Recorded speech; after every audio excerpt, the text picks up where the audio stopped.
Mirëmëngjes nga Ditari orës 9, pas pak minutash do të ndiqni. Prokurori i përgjithshëm me mbështetësi të bazuar në ligj vendimin e SPAK për të kthyer në dibër dosje 184, ndërsa ekspertët ligjor mendojnë se prokuroria e posaçme duhet të bënte një hetim para vendimit. Reagon Partia Demokratike, korrupsioni zgjedhor i zyrtarëve hetohet nga SPAK. Ministria e Shëndetësisë konfirmon nuk ka shfaqur probleme asnjë prej 5 shtetasve shqiptar dhe kines të cilët kanë ardhur ditët e fundit nga Kina. Parlamenti grek ratifikon marrëveshjen për njohjen e lejeve të drejtimit mes Shqipërisë dhe Greqisë. Marrëveshja mbahej pezull që prej 11 maj të 2018-s. Mirëmëngjes zonja dhe zotri, mirë se vini në këtë transmetim të drejt për drejt në Ditarin orës 9 dhe sot si çdo ditë tjetër do të merrni raportime të drejt për drejta, biseda në studio dhe përmbledhje informative për të gjitha zhvillimet nga aktualiteti si këto. Kryeministri i Kosovës në detyrë Mush Haradinaj do të niset për në Shtetet e Bashkuara të Amerikës javën që vjen, po shkoj për të përsëritur qëndrimet e mia në ruajtje të interesit të vendit, deklaroi ai. Parlamenti Evropian aprovoi mes lodhëve, këngës dhe debatit marrëveshjen për Brexit, duke i hapur rrugë largimit zyrtar të Britanisë së Madhe nga bloku. NASA bëhet gati për një mision historik pranë diellit. Një anije re kozmike ideuar për të përballuar temperatura mbi 900 gradë do të përpiqet të realizojë imazhet e para të poleve veriore dhe jugore të diellit.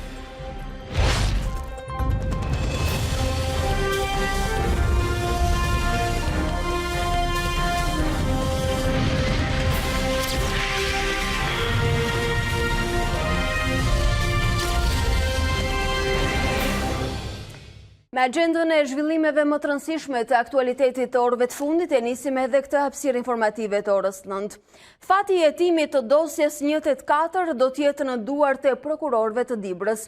Sipas prokurorisë së përgjithshme, janë ndryshimet e fundit ligjore dhe krijimi i institucioneve të reja të hetimit dhe gjykimit që japin tagrin SPAK të vendos për çështje të cilat do t'i hetojë. Por juristët mendojnë se para vendimit për ta kthyer në prokurorinë e Dibrës, SPAK duhet të bënte një hetim. Fati i hetimit për dosjen 184 do të jetë në duart e prokurorëve të Dibrës. Vendimi i marrë nga SPAK në datën 27 janar është bazuar në legjislacion. Neni 75 i kodit penal parashikon veprat penale që janë në kompetencë të kësaj strukture hetimore. Zyrtarët e organit qendror të akuzës thanë për A2CNN se ndryshimet e fundit ligjore që përkuan me krijimin e institucioneve të reja i japin tagrin SPAK-ut të vendosë për kompetencat lëndore të çështjeve në hetim. Prokuroria e përgjithshme thotë se me ligjin e ri në fuqi dhe krijimin e strukturave të posaçme të hetimit kundër krimit dhe korrupsionit, tashmë vendimi i SPAK-ut është definitiv. Do të jetë Prokuroria e Dibrës, e cila ka të gjithë tagrin ligjor dhe lëndën për kompetencë në hetimin e një dosje të tillë. Juristi Jordan Daci thotë se SPAK duhet të kishte argumentuar shpalljen e moskompetencës për dosjen 184, duke marrë në analizë çdo provë dhe materiale hetimor. Duhet që prokurori i përgjithshëm të zgjidhë përfundimisht këtë konflikt. Prokuroria e Dibrës ne i bim qafë se nuk ka asnjë lloj mundësie të hetojë atë dosje. Mbajti prokuroria e krimeve të rënda 2 vjet dhe nuk bëri dot as transkriptimin e një pjesë shumë të vogël të materialit të përgjimeve. Por unë mendoj që SPAK-u do ishte në nderin dhe në dhënien e asaj çfarë ne presim nga SPAK-u, ta merrte çështjen, ta hetonte dhe nëse nga hetimi që do zhvilloj SPAK-u, po do ishte një hetim i plot. Askush nuk do i thotë që s'ke bërë këtë veprim, s'ke bërë këtë veprim. Dhe mund të dalë që përsëri mund mos jetë fare kompetencë e SPAK. Zyrtarisht, prokuroria e posaçme kishte marrë në duar dosjen 184 më datë 22 janar. Pasi prokuroria e Dibrës kishte kërkuar hetimin e saj nga ky organ, por pas 5 ditësh, më datë 27, drejtuesi i SPAK shpalli moskompetencën lëndore, duke rikthyer në Dibër dosjen 184 për rihetim. Kushtetuta, kodi penal dhe i procedurës penale, sipas opozitës, kanë bazën ligjore që lejon SPAK të hetojë dosjen për krimin elektoral në Dibër. Ish-ministri i Drejtësisë Demokrati Enkerej Dalibeja i tha për A2CNN se në çdo rast që zyrtarët e lartë përfshihen në hetim, i takon prokurorisë së posaçme kundër krimit dhe korrupsionit. Asnjë dilemë për ish ministrin e drejtësisë Enkeleda Alibeaj, sot antari i kryesisë së Partisë Demokratike. Hetimi i dosjes 184 sipas tij ishte kompetencë SPAK. Nuk ka ligj që t'jetë i dyzuar, i paqartë. Ligji është shumë i qartë. Mjafton të them kushtetutën në këtë rast. Prokuroria e posaçme heton këto lloj tre kategorisë veprash penale. Krimi organizuar, korrupsion, duke futur edhe korrupsionin zgjedhor. Dhe sikur të mos jetë asnjëra nga këto të dyja, mjafton që dyshimi të jetë për subjektet më të larta shtetërore, president, kryeministër, deputet, ministra. Alibeaj, jurist në profesion, citon nenin 75A të kodit të procedurës penale, sipas të cilit akuzat ndaj zyrtarëve të lartë si kryeministri dhe deputetët janë përgjegjësi e SPAK dhe gjykatës kundër korrupsionit e krimit të organizuar. Kodi i procedurës penale, i cili parashikon pikërisht këtë gjë, vepra penale, ku autoritetet të larta, si ato që përmenda më sipër, nëse rezultojnë që konsumojnë çfarë do lloj vepre penale, ata janë lëndë e parë dhe ekskluzive e SPAK-ut. Argumenti i dytë i tij bazohet në nenin 328 të kodit penal për premtimin në këmbim të votës. Në kodin penal, prej shumë kohësh, ka dhe dispozitat që kanë lidhje me procesin zgjedhor, disa prej cilëve edhe në titull e kanë të shënuar korrupsioni në procese zgjedhore. Pra ja dhe një arsye dytë se përse kompetenca funksionale në këtë rast është e SPAK-ut. Përgjigjes të pikpyetjeve se kush prevalon mes një prokurorie normale dhe SPAK, Alibeaj i jep këtë përgjigje. Ai që zgjidh dhe që jep një zgjidhje përfundimtare është drejtuesi i SPAK-ut, i cili sipas ligjit ka jo vetëm detyrimin për të jetuar, por dhe çështje të tjera që janë të lidhura me këtë do duhet i tërheq. A2CNN kërkoi mendimin edhe të disa deputetëve të Partisë Socialiste, por ndryshe nga sa ndodh me dosje të tjera hetimore, mbi dosjen 184 askush nga mazhoranca nuk preferoi të komentonte. Gjykat pa gjyqtar në Korçë. Apeli ka mbetur vetëm me 2 gjyqtar, duke mos qenë në gjendje që të formojnë dot një trup gjykues. Këshilli i Lartë Gjyqësor ka deleguar gjyqtar vetëm për çështjet të cilat kanë afate të limituara kohore, ndërsa çështjet e themelit po hasin në vonesa të gjata për shqyrtimin e tyre. Mungesa e gjyqtarëve ka prekur edhe gjykatat e shkallëve të dyta në rrethe. Aktualisht gjykata e apelit të Korçës ka mbetur vetëm me 2 gjyqtar, duke bërë të pamundur formimin qoftë edhe të një trupe gjyqësore. Kryetari e kësaj gjykate pranon problematikën dhe shprehet se po përpiqen të gjykojnë vetëm ato çështje që kanë afate të shkurtra ligjore për të shqyrtuar. Në gjykatën e apelit Korçë kanë ushtruar funksionin 6 gjyqtarë. Për shkak të procesit vetingut, siç edhe jeni në dieni dhe të dorëheqjeve, aktualisht ushtrojnë funksionin vetëm 2 gjyqtarë. Ndodhur në këtë situatë, Këshilli i Lartë Gjyqësor në datën 16 janar të këtij viti ka marrë 2 vendime, vendimet numër 26 dhe 27, sipas të cilave ka caktuar gjyqtar nga gjykatat e tjera të apelit për të gjykuar në gjykatën e apelit Korçë çështjet me karakter të ngutshëm, që janë çështjet me objekt vlefsim ndalimi, vlefsim arresti, caktim mase sigurimi, shuarje mase. Ndërkohë shqyrtimi i çështjeve të themelit po has në vonesa të gjata. Kjo situatë përveç të tjerave shkel edhe të drejtat themelore të njeriut për një proces të rregullt gjyqësor, veçanërisht atyre që mbahen të arrestuar. Duke pritur këtë proces të gjatë dhe të tezgjatur të vetingut dhe të kësaj problematike, duke mos u marrë masat nga instancat përkatëse për të plotësuar gjykatat me trupa gjykuese, sjellim relativisht edhe vonesa në gjykim edhe shkelje të drejtave të njeriut, si e drejta për... Situata pritet të vazhdojë e tillë edhe për një kohë të gjatë, pasi në apel nuk mund të shkojnë gjyqtarë të rinj që dalin nga shkolla e magjistraturës, pasi duhet të kenë një karrierë pune më parë si gjyqtar të shkallës së parë. E sot në studion e Ditarit, me ne është bashkuar drejtuesja e Komitetit Shqiptar të Helsinki, zonja Rida Skëndaj. Mirë se vini. Mirëmëngjes, faleminderit. Zonja Skëndaj, që në kohën kur po diskutoi për reformën në drejtësi, sidomos kur ajo u aprovua, u miratua dhe filloi të zbatohej në anën praktike, u duk se do të kishte vakume nga ana ligjore, sidomos për burimet njerëzore. Kjo sot është e dukshme, është një provë pa diskutueshme dhe ngërçime sa duket sa vjen e shtohet, ndonse edhe vetingu nga ana tjetër po vazhdon. A mund të mendojmë sot për një zgjidhje, a jemi vonë dhe nëse po si do duhet ishte? Kur është diskutuar reforma në sistemin e drejtësisë dhe miratimi i kuadrit ligjor pra kushtetuta dhe ligjet organike, padyshim është diskutuar dhe fakti se sa do të sjellë efekte një nga proceset më të rëndësishme të kësaj reforme në mënyrë veçantë procesi vettingut. Por nuk është menduar në fakt asnjëherë që shifra do të ishin kaq të larta nga pikpamja e numrit të gjyqtarëve të cilët, por dhe të prokurorëve, të cilët janë shkarkuar nga organet e vettingut. Dhe po të shikojmë, raporti është goxha i lartë midis numrit të konfirmimeve dhe numrit të shkarkimeve. Ne shikojmë dhe nga monitorimi i Këshillit Lartë Gjyqësor që ka një vështirësi pikërisht për të bërë plotësimin e këtyre vakumeve ligjore. Dhe pse ka vështirësi? Sepse do duhet të priten brezat që do të diplomohen në shkollën e magjistraturës. Për shembull, për vitet 2019-2020 janë miratuar 25 kuota, po këto kuota nuk janë të mjaftueshme për të adresuar të gjitha vakancat që ka prodhuar procesi vettingut për shkak të shkarkimeve dhe ato që priten të ndodhin në vijim, pasi në mënyrë radikale ky proces po kap nga gjykatat më të larta deri në gjykatat më të ulta.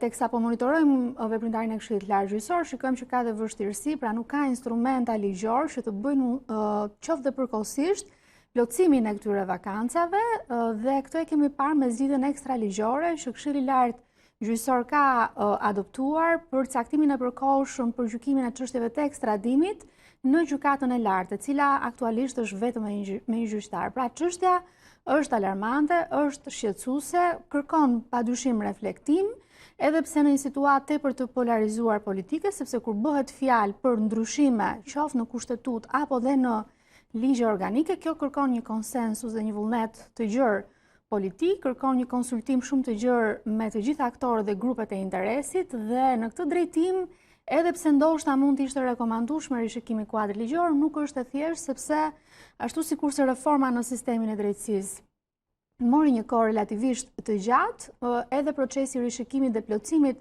të nevojave që ka sjell zbatimi i kësaj reforme dhe që duhet parë në mënyrë shumë profesionale dhe apolitike, sepse kur kemi diskutime në fakt edhe për ndryshime të reformës në sistemin e drejtësisë, çdo gjë shikohet në një kontekst politik, palët fillojnë të akuzojnë njëra tjetrën. Çdo element është i ndjeshëm dhe delikat. Megjithatë, ajo që duket e pakundërshtueshme sot dhe është një provë para syve tan, është se parashikimet nuk na kanë dalë në llogaritë që kemi bërë kur flasim për sistemin e drejtësisë. Më thoni se prekja dhe ndryshimet ligjore të cilat tashmë kanë filluar të ndihen dhe të propozohen nga palët e përfshira dhe të prekura drejt për drejt është e vështirë, por a ka një zgjidhje optimale të momentit për këtë? Është e vështirë që të jepet një zgjidhje optimale, për vetë faktin që po të shikojmë mënyrën se si është hartuar ligji organik që ka të bëjë me statusin e gjyqtarëve dhe prokurorëve, duhen analizuar shumë mirë disa instituta aty që kanë të bëjnë me transferimet dhe skemën e delegimit.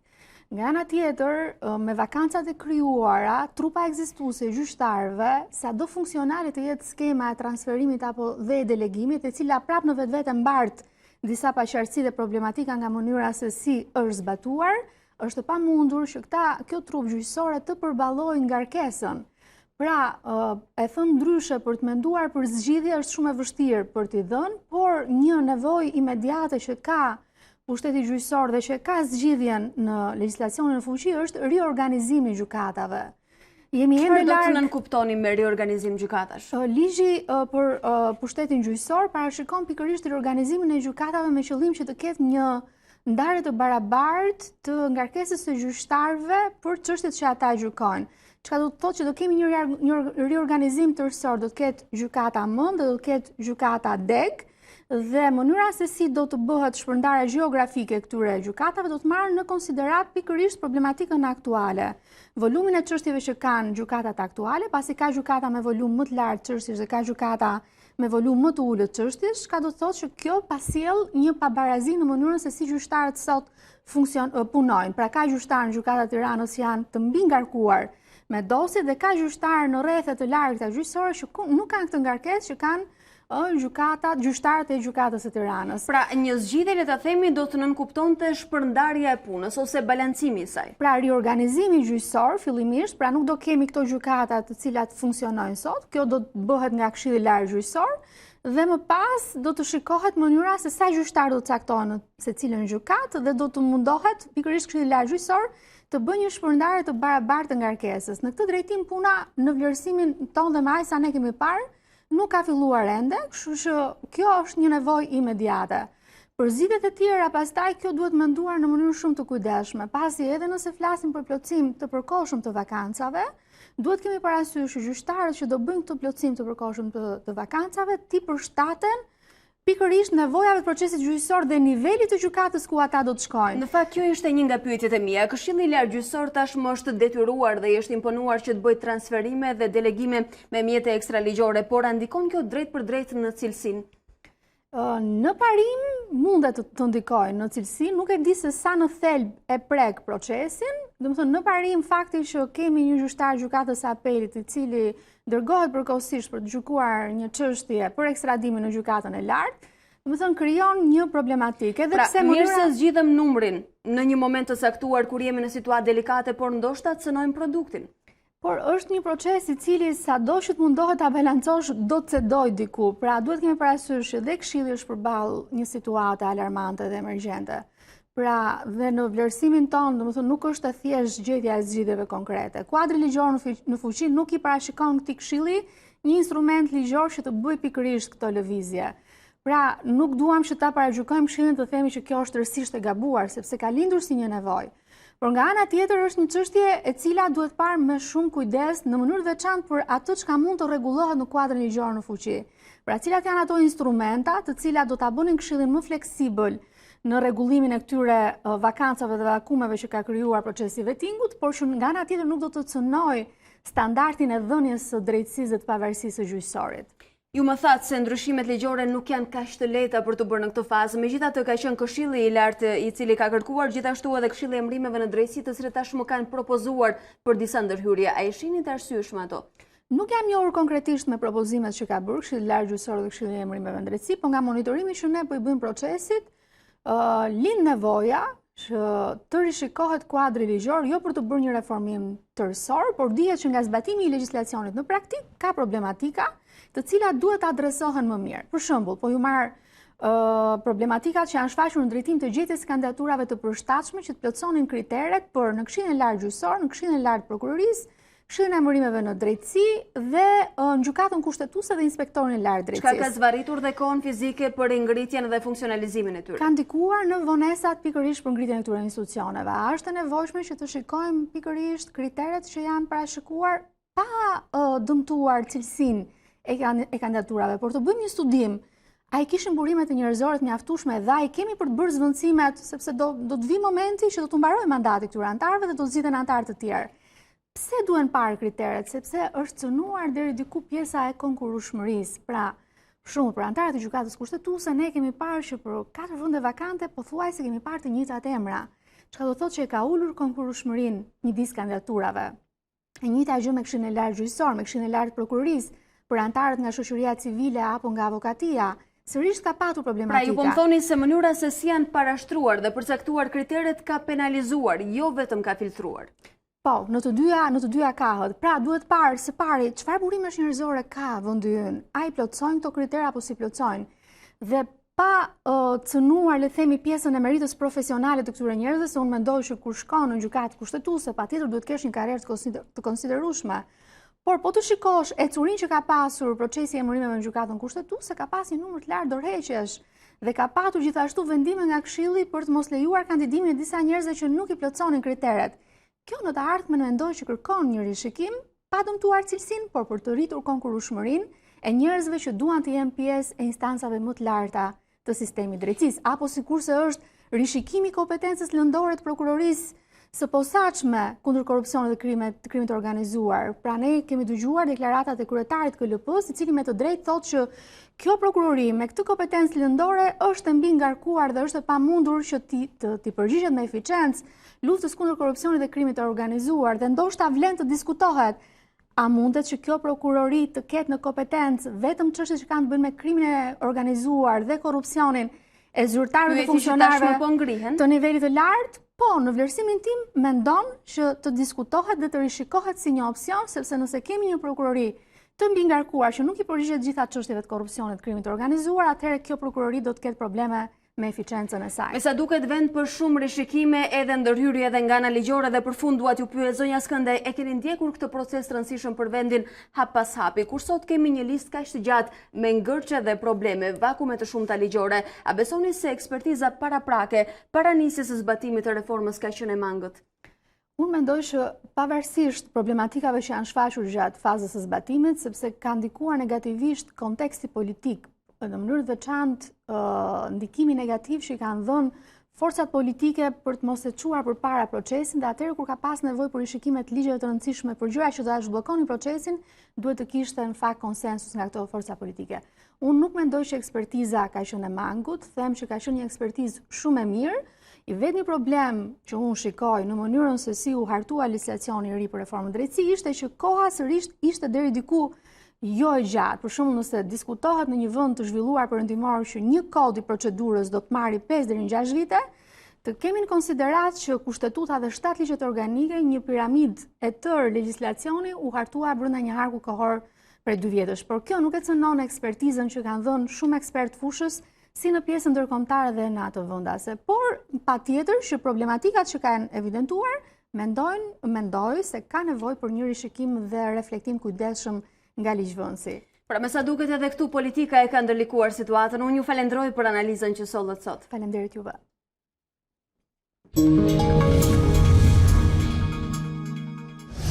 Ndërkohë të nderuar shikues, në këto momente kryeministri Rama po mban një fjalë në Këshillin Ekonomik të Tiranës, e ndjekim për pak.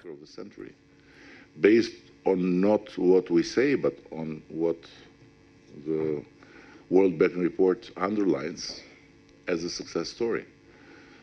And I know that immediately people that are following this through the media will say yes, because population has shrinked out of many people leaving. No, it's not that, because the unemployment figure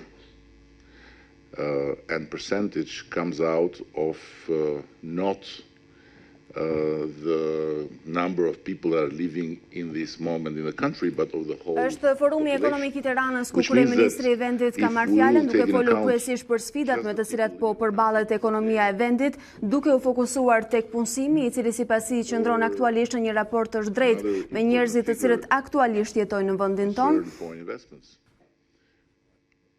There is a lot of talks about it because there is a big need to have more foreign investments, but as a matter of fact, ka shumë diskutime rreth kësaj, thot kryeministri Rama. There is a progressive growing of Megjithatë flet për rezultate progresive edhe nevojë për besim në këtë proces. And so further, but let me not talk about the achievements, let me talk about the challenges, because this is more interesting, I think, and Megjithatë, më lini të flas edhe për sfidat, sepse besoj se kjo është më e rëndësishme për këtë moment. Aware of the need to improve the business climate, very important. Megjithatë, ne jemi afër asaj që quhet aprovim I sjelljeve të mira, të cilat do të afronin konsumatorin dhe do të shtonin investimet në të gjitha rrugët dhe kanalet e mundshme. Need to improve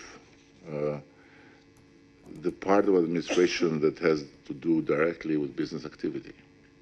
And Aprovimet të nevojshme për aktivitetin e bizneseve, konsumatorëve dhe investitorëve të huaj është fjalia e fundit e kryeministrit Rama në Forumin Ekonomik të Tiranës, pjesë e cilës janë përveç përfaqësuesve nga politika dhe ekonomia në vend, edhe investitorë të huaj të cilët marrin pjesë ndoshta për të marrë mesazhe, apele dhe sinjale të rëndësishme nga politikat e së ardhmes të qeverisë Rama për të tërhequr kësaj dhe investitorët.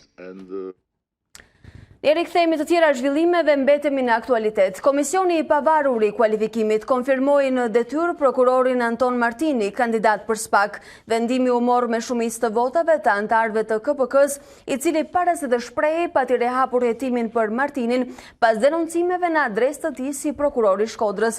Ai njihet si prokurori I dosjeve të forta, për më shumë ndiqni materialin. Komisioni I pavarur I kualifikimit shkalla e parë e procesit të vetingut shpalli vendimin përfundimtar për prokurorin Anton Martini. Me shumicë votash vendosi konfirmimi në detyrë të subjektit të rivlerësimit zotit Anton Martini.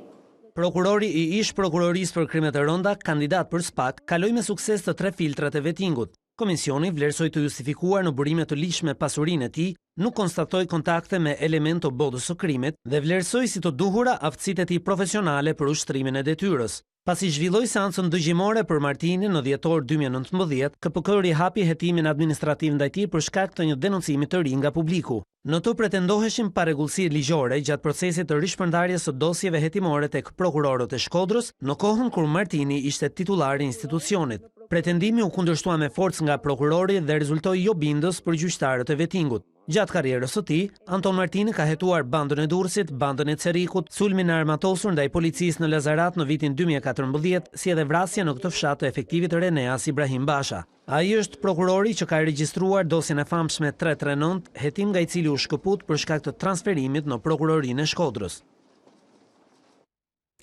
Ambasadorja e re amerikane Yuri Kim zhvilloi sot një takim me zyrën e prokurorit të përgjithshëm Olsian Çela.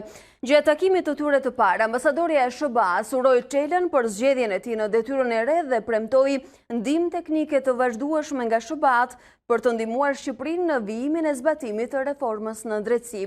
Ambasada amerikane njoftoi se Kim nxiti prokurorët që ndërsa përmbushin premtimin e një gjyqësori të pavarur me drejtësi për të gjithë, t'i përqasen punës me mendësinë e shërbimit publik, integritetit dhe mbrojtjes së të drejtave të njerëzit. Në zhvillimet nga aktualiteti do të mbetemi, 5 persona të tjerë janë përfshirë në rrëmbimin e Jan Prengës. Policia ka sekuestruar kamerat e sigurisë së resortit ku duken të dyshuarit e tjerë, të cilët nxjerrin trupin e viktimës dhe e fusin në një furgon të bardhë. Policia ka shpallur në kërkim dhe 5 persona të tjerë për rrëmbimin e Jani Prengës.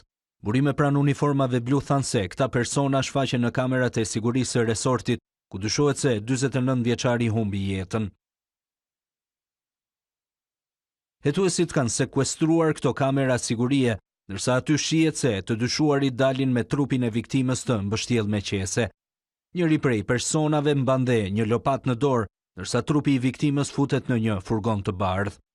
Hetuesit mësohet se kanë gjetur furgonin i cili po i nënshtrohet analizave në laboratorin shkencor. Për rrëmbimin e 17 janarit, policia arrestoi dhe një person të pestë. Në pranga veç të afërmve hajri ra dhe Festim Bexhdili, 30 vjeçar nga Kavaja. Nga ana tjetër vijojnë kërkimet për gjetjen e trupit të 49 vjeçarit, të cilit ju mori jeta për shkak të trafikimit të kokainës nga i vëllai. Konflikti nisi në Britaninë e Madhe, ku vëllai i viktimës nuk dorëzoi qindra kilogram kokainë, ndërsa të arrestuarit rrëmbyen Jani Prengën si garanci për dorëzimin e parave dhe të lëndës narkotike. Renea ka zhvilluar operacion gjatë natës në Bardhaj, njësia administrative rrethina, si dhe në disa zona të Shkodrës, për kapjen e personave të cilët dyshohet se janë përfshirë në pengmarrjen e Jan Prengës. Gjatë ditës do të jemi edhe me zhvillime të tjera mbi këtë çështje. Ndërkohë, pas pak në ekranin e A2CNN do të ndiqni, Parlamenti grek ratifikon marrëveshjen për njohjen e lejeve të drejtimit mes Shqipërisë dhe Greqisë. Ministria e Shëndetësisë konfirmon nuk ka shfaqur probleme asnjë prej 5 shtetasve shqiptar dhe kines të rikthyer nga Kina ditët e fundit. Kryeministri i Kosovës në detyrë, Ramush Haradinaj, do të vizitojë Shtetet e Bashkuara të Amerikës javën e ardhshme, po shkoi për të përsëritur qëndrimet e mia në ruajtje të interesit të vendit, deklaroi ai. Parlamenti Evropian aprovoi mes lodhëve, këngës dhe debatit marrëveshjen për Brexit, duke i hapur rrugë largimit zyrtar të Britanisë së Madhe nga bloku. NASA bëhet gati për një mision historik pranë diellit. Një anije e re kozmike ideuar për të përballuar temperaturën mbi 900 gradë do të përpiqet të realizojë imazhet e para të poleve veriore dhe jugore të diellit. Pak sekonda reklam, mos u largoni për këto dhe të tjera lajme me interes në minutat e ardhshme të ditarit. Dekretet e presidentit për paketën antishpifje, amnistia dhe ndryshimet në buxhetin e shtetit janë çështjet kryesore të seancës së sotme plenare në Kuvend. Mazhoranca ka paralemruar rëzimin e pretendimeve të presidentit për 2 ligjet e medias. Kthimi i tyre në kuvend nga kreu i shtetit u pa nga organizatat e medias dhe nga Komisioni Evropian si një mundësi për reflektim në pikat më të debatueshme të paketës, por socialistët thanë se kanë mbështetjen e OSBE-s, referuar një deklarate të Harlem Deziri, i cili kërkon që problematika e nivelit të gjobave dhe përballis në gjykat të zgjidhet kur të hartohen aktet nënligjore të zbatimit të ligjit. Parlamenti grek ratifikoi marrëveshjen për njohjen e patentave mes Shqipërisë dhe Greqisë. Ajo ishte firmosur që në 11 maj të 2018-s, si një ndër arritjet e para në kuadër të bisedimeve për zgjidhjen e problemeve mes të dy vendeve, bisedime të cilat kanë ngecur. Marrëveshja u përshëndet nga ministri në detyrë Gencakaj dhe firmëtari i saj, ish kryediplomati Ditmir Bushati. Parlamenti grek ka ratifikuar marrëveshjen për njohjen reciproke të patentave mes Shqipërisë dhe Greqisë. Marrëveshja ishte firmosur që në 11 maj të 2018-s. Përfitues janë shqiptarët që jetojnë në Greqi, por edhe shqiptarët që i drejtohen shtetit grek si turist. Ministri i jashtëm në detyrë Gencakaj përshëndeti hapjen e Athinës. Ratifikimi i kësaj marrëveshje është në frymën e përpjekjeve të diplomacisë shqiptare për të ndërlidhur objektivat madhor të politikës së jashtme me çështjet ditore të shqiptarëve. Marrëveshja ishte firmosur nga Ditmir Bushati, i cili e quajti të vonuar ratifikimin e saj. Rreth 700 euro kursejnë qytetarët, të cilët nuk do të kenë nevojë që të kryejnë nga e para procedurat për të pajisur me leje drejtimi. Gjithashtu, gjithë shtetasit shqiptarë që udhtojnë përkohësisht deri në Greqisë, për arsye familjare, pune apo pushime, nuk do të kenë më nevojë të pajisen me leje drejtimi ndërkombëtar. Kjo marrëveshje ishte pjesë e paketës së çështjeve të pazgjidhura Shqipëri-Greqi, për të cilat punuan ekipet negociatore dypalshe, të drejtuara respektivisht nga Ditmir Bushati dhe Nikos Kocias. Marrëveshja pason ato për toponimet në dokumentat e udhëtimit, heqjen e rezervës për vulën apostile dhe regjistrimin e fëmijëve shqiptar të lindur në Greqi. Ish ministri i jashtëm kërkon që puna të vazhdojë. Është kjo arsyeja që me Greqinë duhet vjojmë angazhimin e nisur të një politike të hapave të vegjël, por të sigurt. Një politike që parashtron çështjet dhe skicon rrugëzidhje për qytetarët në interes të dy vendeve tona.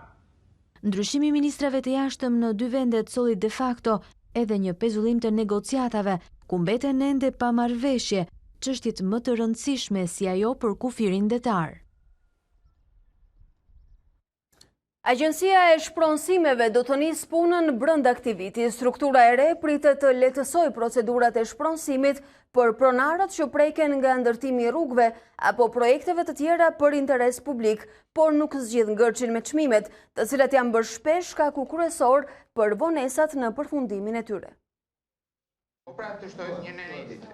Komisioni i ligjeve ka miratuar projekt ligjin ku hidhen bazat për krijimin e Agjencisë Shtetërore të Shpronësimeve për pronarët që preken nga ndërtimi i projekteve me interes publik. Ministra e Infrastrukturës dhe Energjisë Belinda Balluku tha se ngritja e kësaj strukture të specializuar do të trajtojë kërkesat për shpronësimet dhe do të shmangë gjyqjet për vlerësimin e pronave. Ne nuk do kemi më një konflikt, pasi të gjitha institucionet e tjera zhvishen nga përgjegjësia dhe nga ekspertiza e shpronësimeve. Me krijimin e kësaj agjencie ne sigurojmë shkurtimin e kohës, negociat bilaterale duke ulur ndjeshëm numrin e çështjeve gjyqësore dhe duke mos krijuar problematika për subjektet private që do shpronësohen, dhe e treta, shteti do të fillojë të ketë të qartë një faturë financiare për shpronësimet para se të nisë projekte. Por krijimi i kësaj strukture të re nuk jep fund problematikës së vjetër të çmimeve të shpronësimit të pronave, që është ndërruar shpesh në një nga pengesat kryesore për vonesat e përfundimit të projekteve infrastrukturore. Për shkak të një marrëdhënie unilaterale gjatë procesit shpronësimeve, ne kemi qenë të detyruar që të përballemi me më shumë se 400 çështje të hapura sot, të cilat vijnë edhe për shkak të mospranimit të shumës financiare që akordohet për shpronësimin, pasi është diçka që nuk vendoset nga Ministria e Infrastrukturës. Agjencia Shtetërore e Shpronësimeve do të nisë punën brenda vitit 2020 dhe do të jetë në varësinë e Ministrisë së Infrastrukturës, ndërsa do të jetë Këshilli i Ministrave ai që do të përcaktojë dhe strukturën e saj. Punimet për indërtimin e bulevardit të Sarandës janë braktisur prej më shumë se 2 muajsh, duke rrezikuar seriozisht që nisja e sezonit veror ta gjejë Sarandën me një bulevard të rënuar. Bashkia e qytetit nuk jep asnjë sqarim mbi arsyet e ndalimit të punimeve. 4 muaj pas nisjes së punimeve për indërtimin e shëtitores së Sarandës, qytetarët mund të shijojnë vetëm banderolat e afishuara të projektit, pasi punimet janë ndalur prej më tepër se 2 muajsh. Në shëtitoren e Sarandës, punimet janë ndalur. Në fakt, u ishte parashikuar zhvillimi i një projekti i cili do të prekte edhe plazhin e centralit, por që pas tërmetit të 26 nëntorit, duket se gjithçka ka stopuar. Bashkia e qytetit nuk e ka një përgjigje zyrtare për qytetarët, të cilët janë ende në ter informativ se çfarë do të ndodhi me investimin. Keni parë një vit punoj? Jo, isha, ka pas. Parë një vit punoj këtu? Jo, s'kam parë. Po bëm gati 3-4 muaj. Nuk ka asnjë punim në një profesion. Punoj te kjo shëtitoria? Jo, s'kem para se. Nuk e dim çdo bëjnë këtu, e kush janë këta? Këta shkretuan Sarandë. Po njëri s'kem parë. Qytetarët e Sarandës shprehen se kjo vonesë në realizimin e punimeve rrezikojnë që të dëmtojë seriozisht sezonin e ardhshëm veror. Një që të mbarojnë, mos të bëjnë në behar që vjen dhe njerëz.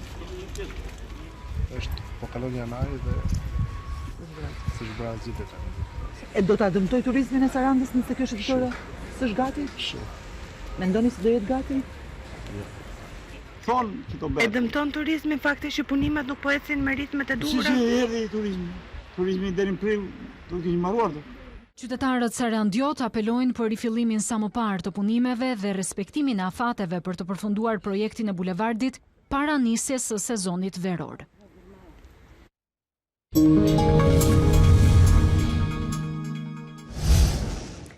Koronavirusi do të mbledh sot në një konferencë të jashtëzakonshme me dyer të mbyllura personalitetet e Organizatës Botërore të Shëndetësisë në Gjenevë. Pritet të vendoset nëse duhet të shpallet emergjenca ndërkombëtare apo jo. Të infektuarit janë regjistruar në 15 shtete të tjera, përveç Kinës, e cila numëron 170 jetë të humbura dhe mbi 7.700 të prekur. Drejtori i përgjithshëm i OBSH-s i tha mediave se mbledhja e sotme i referohet përhapjes së shpejtë që ka ky lloj virusi. Vërtet nuk ka jetë të humbura në vendet e tjera, tha Tedros Adhanom, por konsiderohet shpejtësues ritmi i përhapjes. Në vendin tonë, Ministria e Shëndetësisë konfirmon se pavarësisht hyrjes së 5 shtetasve shqiptar dhe kinezë nga Kina, asnjë prej tyre nuk ka shfaqur probleme. Dyshimet janë shtuar edhe për një grua e cila para 10 ditësh kishte ardhur nga Kina me shenja të gripit, mirëpo pas analizave të kryera nga Instituti i Shëndetit Publik, ajo rezultoi negative nga koronavirusi. Gruaja po mbahet në spital infektiv për t'u trajtuar nga gripi i zakonshëm, ndërkohë mjekët theksojnë se nuk ka vend për panik dhe se Shqipëria ka risk të ullet për të prekur nga ky virus. Mjeku infeksionist Arjan Harxhi deklaroi këtë mëngjes në A2 CNN se nga të dhënat e deritanishme, vdekshmëria nga koronavirus konsiderohet e ulët dhe më të ekspozuar janë personat që kanë dhe sëmundje të tjera. Sipas ekspertëve, e rëndësishme është që të merren disa masa shumë të thjeshta, duke nisur nga larja e duarve. Ky tip virusi, pra ndryshimi që ka pësuar ky virus, të ngjashme me ato të 2 dekadave më parë, me SARS-in apo me MERS-in, e bëjnë një virus të ri, ka akoma shumë pikpyetje në lidhje me origjinën, kush është burimi, pra dhe kjo bën që, apo mënyrën edhe transmetimit, kjo bën që ndonjëherë edhe mesazhet për parandalimin mund të ngjajnë të vjetruar mbas 24 orësh. Nga të dhënat deri tash thuhet që kjo smundje ka një vdekshmëri që shkon nga 2 deri në 4%. Aq sa dihet, sepse gjithmonë kur je përqindjen ti duhet kesh numrusin dhe emrusin. Ne akoma nuk e dim që sa përqind e këtyre personave janë të infektuar dhe nuk e shfaqen smundjen. Kështu që të paktën dim që ato që kanë shenjat, një përqindje që shkon nga 2 deri në 4% dhe duhet theksuar dhe kjo jo të personat e shëndetshëm, pra tek personat që kanë smundje të tjera bashkëqyruse, kjo smundje mund të jetë vdekje pruese.